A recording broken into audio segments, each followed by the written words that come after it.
ইয়া নবী সালাম আলাইকা ইয়া রাসূল ইয়া হাবিব সালাম আলাইকা সালাওয়াত যখনি وقت آنا چہرائے انور دکھانا کلمہ طیب پڑھانا اپنے دامن میں چھپانا یا نبی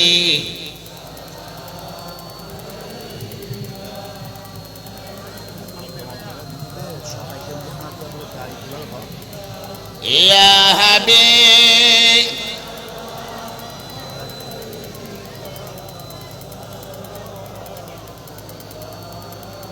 ہمارا شہید গানা ঠিকানা মোদের মদিনা মরছি মোহরা মরিব তবু যে জিহাদ করিবা ইয়া নবী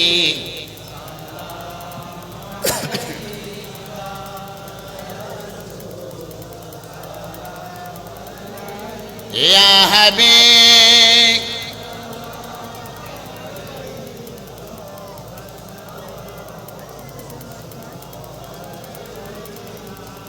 আপনাদেরকে দাঁড়াবার সুযোগ করে দেওয়ার মাধ্যমে আরেকটি কৌশল হচ্ছে এই অবস্থা একটু সামনের দিকে এগিয়ে আসে আর উত্তরের দিকে জায়গাটা পুরা করেন ও উত্তরের জায়গা পুরা করো তাড়াতাড়ি প্রধান অতিথি 2 মিনিট উত্তরে আবিয়া প্রধান বক্তা একটু একটু একটু একটু উত্তর দিকে যান আর সামনের দিকে আসেন তারপরে বসেন বালাগালুলা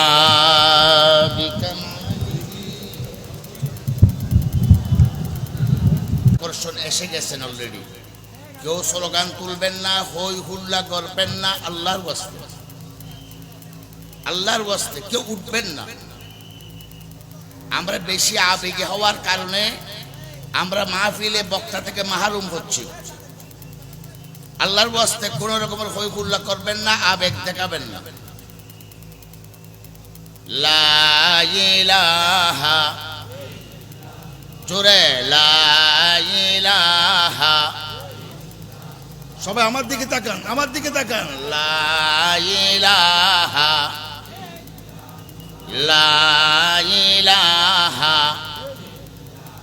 হাসবি রব্বি জাল্লাল্লাহ মা ফি কলবি গায়রুল্লাহ নূর মুহাম্মদ সাল্লাল্লাহ লা ইলাহা লা ইলাহা লা ইলাহা এই কি মানা করছিলাম তোমাদের এই আবেগের কারণে আজকে আমাদের এই অবস্থা কি বলছিলাম আপনাদের সেই কি আমার আবেগ কম জিকির করেন লা ইলাহা লা ইলাহা লা ইলাহা ইল্লাল্লাহ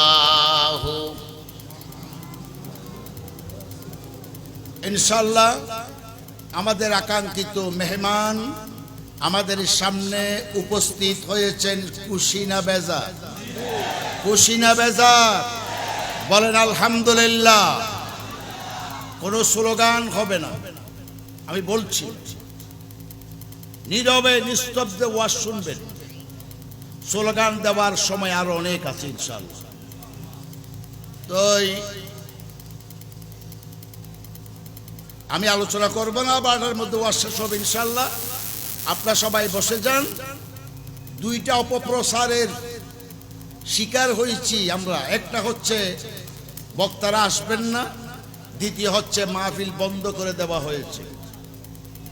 এইটা দুইটা অপপ্রচার, কিন্তু পরিপূর্ণ অপপ্রচার নয়, এটা আংশিক অপপ্রচার, পরিপূর্ণ না। ভাই শুনেন, আমি যে দুইজন বক্তাকে দিয়েছি তারা এমন, 1 ঘন্টা আগে খবর আসবে, ঠিক আছে মাহফিল চলার, 1 ঘন্টা আগে খবর আসবে, মাহফিল করতে পারবেন না। আমি সেই ওই সংকটে ছিলাম। ইনশাআল্লাহ আল্লাহর রহমতে আমাদের প্রধান বক্তা ওয়াইস আল্লাহ আমাদের সামনে উপস্থিত করে দিয়েছেন, উপস্থিত করে দিয়েছেন। এটা আল্লাহর দয়া, আমার আব্বাজানের দোয়া, জিন্দাবলির দোয়া। ওনাকে আনা পর্যন্ত যারা প্রশাসন থেকে শুরু করে বিভিন্ন পর্যায়ের নেতা কর্মী শুভাকাঙ্ক্ষীরা আমাকে সাহস জুগিয়েছেন, সহযোগিতা করেছেন, আমি তাদেরকে ধন্যবাদ জানাই। আল্লাহ তুমি তাদের গুনাহ মাফ করে দাও। আমাকে ওয়াজ করার জন্য বাধ্য করা হচ্ছে বারবার। আমি খুব তাড়াতাড়ি ওয়াজটা শেষ করতে চাই। আপনাদের জন্য আরেকটি কথা, আগামী বছর যদি মাহফিল হয় ইনশাআল্লাহ জানুয়ারি 31শে জানুয়ারি আমাদের এই মাহফিল হবে ইনশাআল্লাহ। রমজানের আগে মাহফিল করলে আমাদের অনেক কষ্ট হয়, রমজানের পরে মাহফিল করলে অনেক কষ্ট।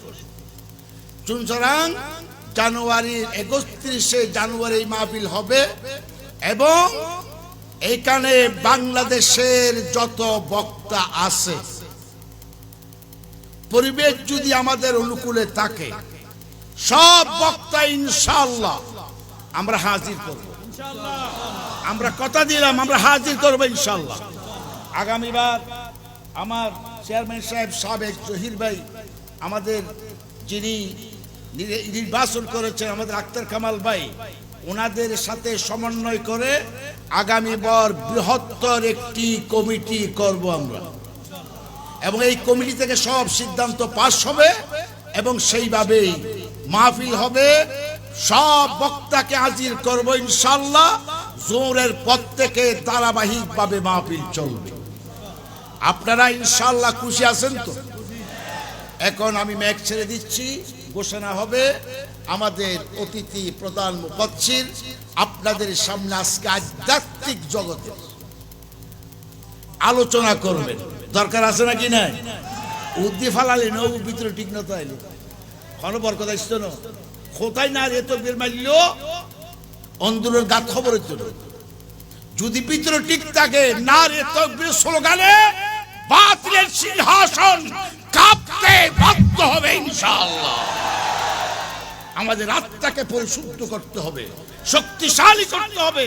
আমাদের বক্তাদের উচিত হবে এই জাতীয় সংস্কারমূলক কথা বলে আমাদেরকে সহযোগিতা করা।